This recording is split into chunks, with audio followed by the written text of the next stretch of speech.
It is Tuesday. It is the 17th of December. I'm Monita Rajpal. This is CNN News Center live from Hong Kong. Our top stories today. We begin in one of the most reclusive nations on earth. North Korea is marking the second anniversary of the death of its supreme leader, Kim Jong-il, as military and party leaders pledge allegiance to his successor and son.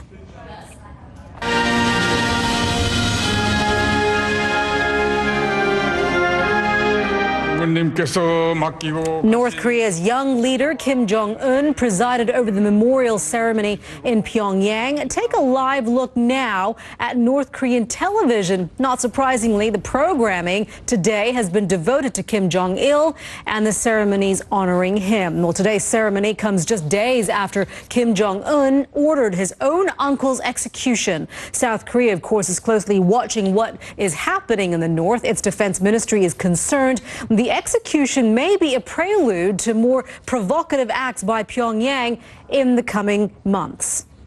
South Korea's president says she cannot rule out what she calls reckless provocations by the North. She's ordered South Korea's military to be on alert. Anna Corin joins us now live from South Korea's capital, Seoul, with more on this very uncertain feeling there in the region. Anna? Yeah, most definitely, Monita. As you would have seen from those pictures, thousands. All right, Anna, thank you for that. Anna Corin, they're live for us from Seoul.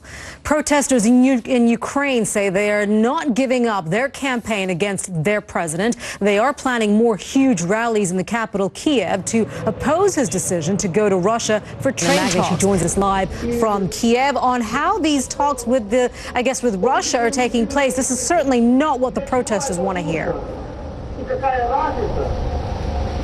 Indeed. All right, Dinah, thank you very much. Dinah Magny there live for us from Kiev. You are watching CNN News Center live from Hong Kong.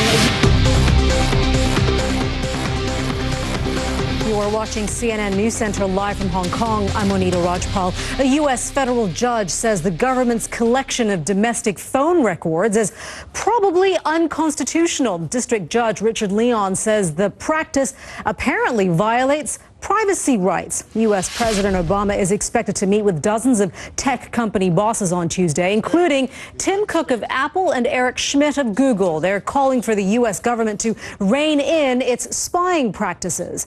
Well, a U.S. District Judge is allowing the NSA program to continue while the government appeals the preliminary ruling. CNN's chief U.S. security correspondent Jim Sciutto joins us now live from CNN Washington with more on that. Jim? Hey, good morning, good evening, Monita. I'm going to tell you, this ruling makes for some interesting reading. It's the first successful challenge. Jim, thank you very much. Jim Sciutto there, live for us from Washington.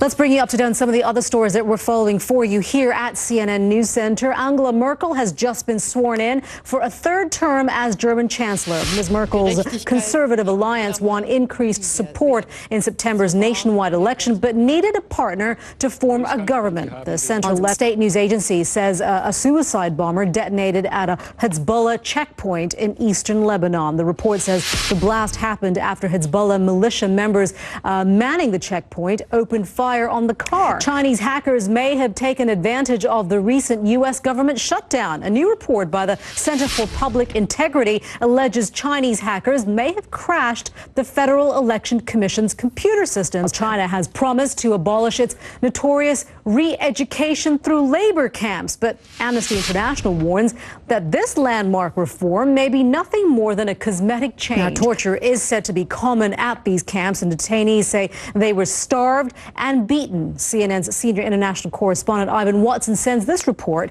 from Shanghai. Amnesty International's report researches China's controversial re-education through labor camp system. You are watching CNN News Center live from Hong Kong. We'll check the world weather forecast just ahead. Plus, we'll tell you more about this rare snowfall in Vietnam. Stay with us.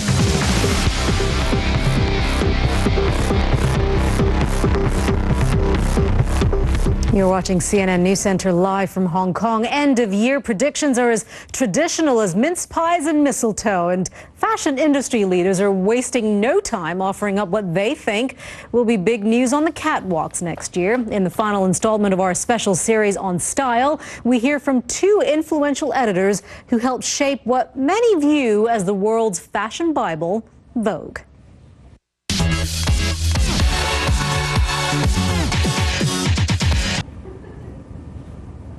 Well, let's take a look at the weather now, shall we? The pretty cold temperatures in East Asia and in Hong Kong. Mari Ramos, it's been positively, well, you know, I want to say frigid, but it's not really because it's Hong Kong and we've had colder weather, but it is pretty cold. Well, you know what? It's all relative, right? And it is pretty chilly in Hong Kong right now, and it's going to get even colder as we head into Chile. And you know what? Temperatures are moderate now also as we head across portions of the Middle East. Back to you. All right. Mari, thank you very much for that. Now, we've got a warning for you folks. This next story might make you feel a little squeamish.